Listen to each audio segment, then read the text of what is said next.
Merci pour votre constante fidélité à Chérif la télévision. Mesdames et messieurs, bonsoir. Bienvenue dans ce flash d'information. Aménagement d'un canal d'irrigation à Ségoubou-Baï dans la commune de Djabali par les membres de l'association Ansardine Mali. La canalisation de l'eau dans les périmètres de la zone va permettre aux producteurs une marge de manœuvre quant au respect des normes édictées dans la riziculture.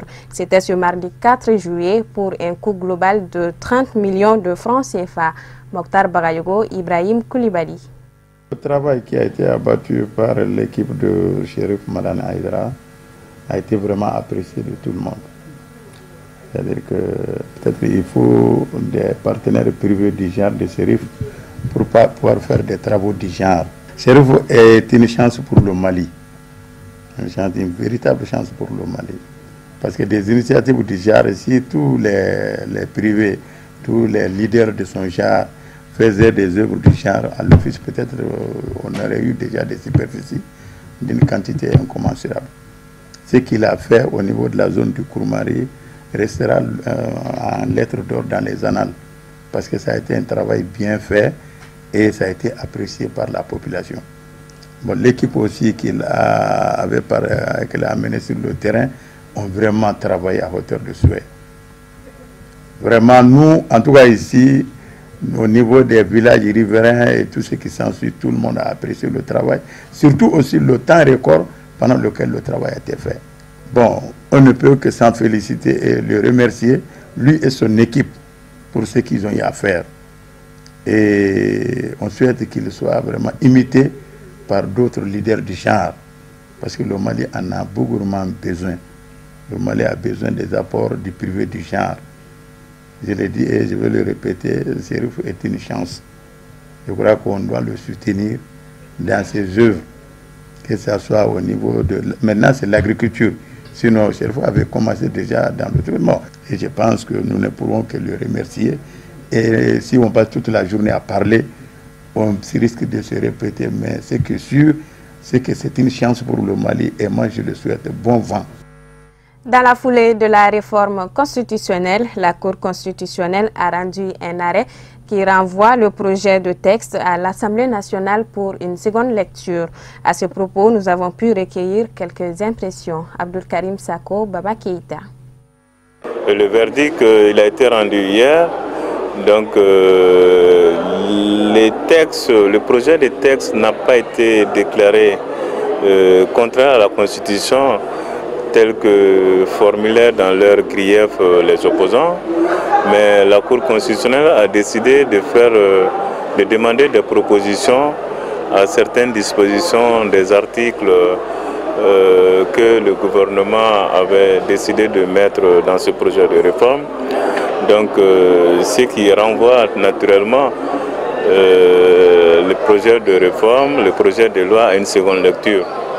Donc c'est une décision qui n'est pas vraiment, qui ne surprend pas, parce qu'un avis favorable a été déjà rendu sur ce sujet et il serait totalement inadmissible que la Cour constitutionnelle se dédie sur cette question. Donc ce n'est pas un verdict vraiment qui surprend.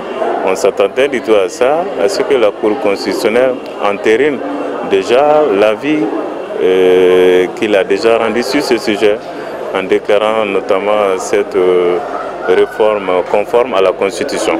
La Cour a rappelé au gouvernement de faire des rectificatifs sur certains points, notamment lorsque dans la loi il avait été dit que la Cour suprême, les décisions de la Cour suprême, comme les décisions de la Cour constitutionnelle, s'imposent au pouvoir public et aux juridictions. La Cour a dit de modifier cette partie. D'insérer aussi dans le serment du président de la République l'indépendance et l'atteinte à l'intégrité. Le président est garant de tout ça. Donc des erreurs matérielles. La Cour s'est prononcée sur ces erreurs matérielles-là et la Cour au fin a rendu maintenant son arrêt. Son arrêt, du point de vue du droit, rappelle maintenant au gouvernement une correction. Ce qui suppose que le Premier ministre saisit le président de la République pour que lui, à son tour, saisisse l'Assemblée pour une seconde lecture. Donc c'est comme si la procédure est en train de reprendre au niveau de l'Assemblée.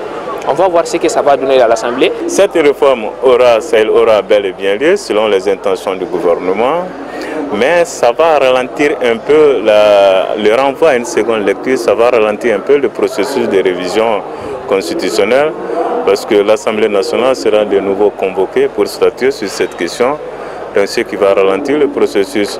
Est-ce que dans cette hypothèse, la réforme pourra être convoquée pour le mois de juillet? On ne sait pas beaucoup. On en verra bien. Maintenant, l'opposition va continuer sa lutte jusqu'à ce que le gouvernement décide de retirer, n'est-ce pas, son projet de réforme, parce qu'il y a les deux combats des deux côtés. Donc les partisans du non sont en train de se battre à ce que le projet soit retiré.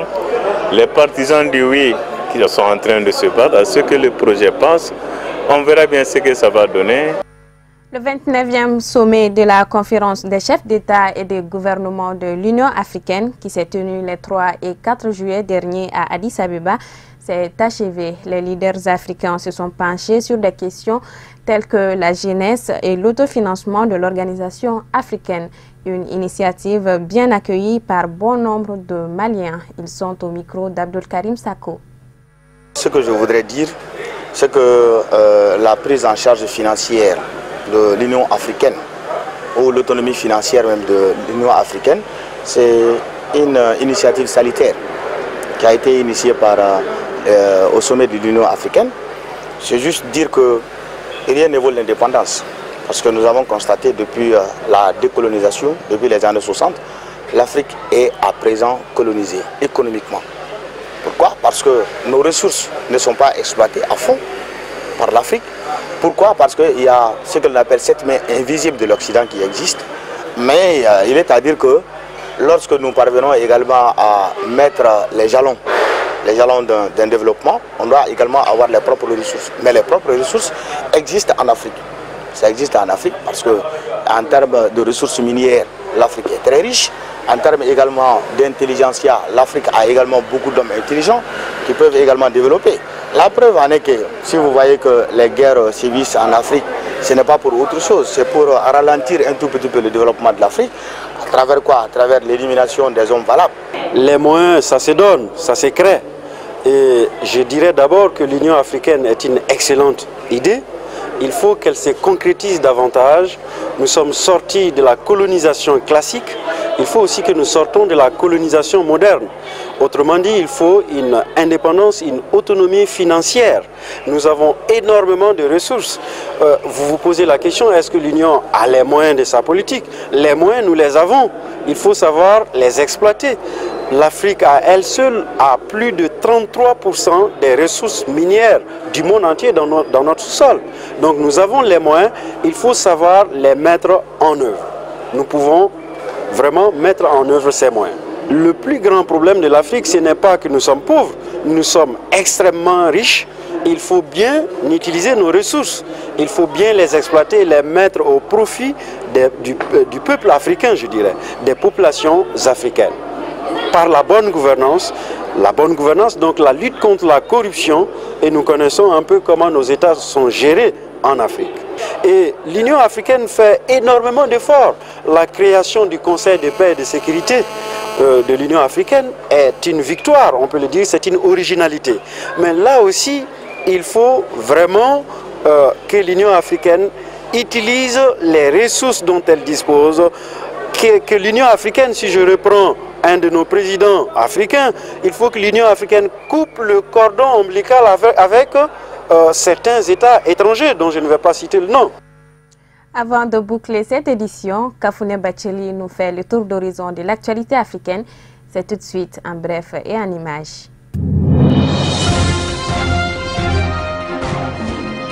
Le maréchal Khalifa Haftar, bras armé du gouvernement de Baïda à l'est de la Libye, a annoncé mercredi 5 juillet dans la soirée la libération de Benghazi des groupes islamistes et terroristes. Une victoire longue et difficile mais qui permet à Haftar de se poser comme l'homme fort du pays. Les forces de Khalifa Haftar combattaient une coalition de terroristes partisans de l'organisation État islamique, d'Al-Qaïda et d'Ansar al-Sharia, mais également des islamistes non djihadistes opposés à l'ancien général de Muammar Kadhafi. Une large partie de la ville est entièrement rasée après d'âpres combats à l'arme lourde. Des dizaines de milliers d'habitants ont fui la ville. Le retour à la normale de la capitale de la Cyrénaïque prendra des années à cause de la destruction des bâtiments et de la présence probable de nombreuses mines laissées par les terroristes.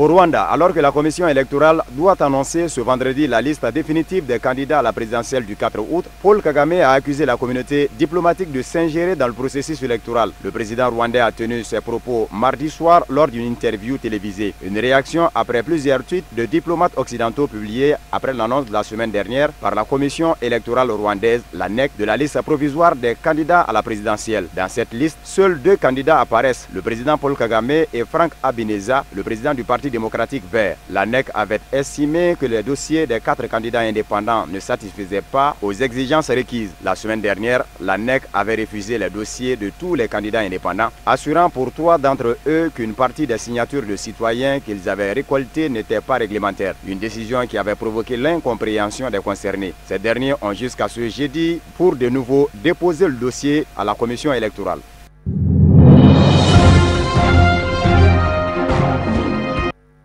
Patrice Talon est apparu à ses fréquences mardi 4 juillet à sa descente d'un jet privé à l'aéroport international de Cotonou en provenance de Paris où il a subi des contrôles médicaux. Ces contrôles ont fait couler beaucoup d'encre et de salive au Bénin. Le retour au bercail du président suffira-t-il à calmer les inquiétudes sur son état de santé? Un contrôle jugé satisfaisant par des médecins selon un membre de son équipe médicale d'après lequel l'urologue et le chirurgien ont conclu à une bonne évolution générale de son état de santé. La rareté de ses apparitions publiques a de fait alimenté les inquiétudes. Son absence le 22 juin à la cérémonie du lancement officiel du programme d'aide des États-Unis d'Amérique MCA Bénin de plus de 200 milliards de francs CFA alors qu'il a été repoussé à maintes reprises pour qu'il y participe. Il n'était pas non plus au dernier sommet de l'Union africaine à Addis Abeba, de quoi alimenter dans la presse et sur les réseaux sociaux les supputations sur le coma dans lequel il aurait été maintenu à Paris en attendant que ses médecins trouvent les moyens de le sauver.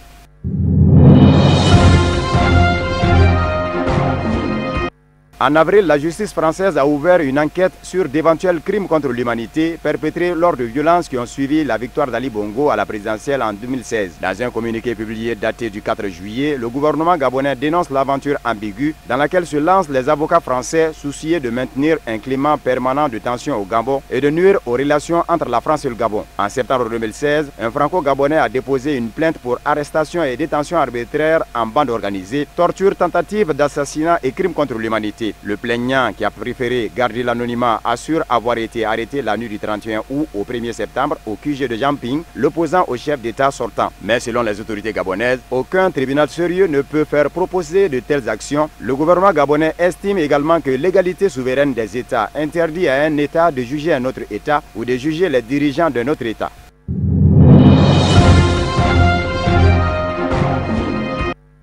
Voilà, c'est ce qui met fin à cette édition. Merci de l'avoir suivi. Le programme continue sur Chérif La Télévision. Bonsoir à tous.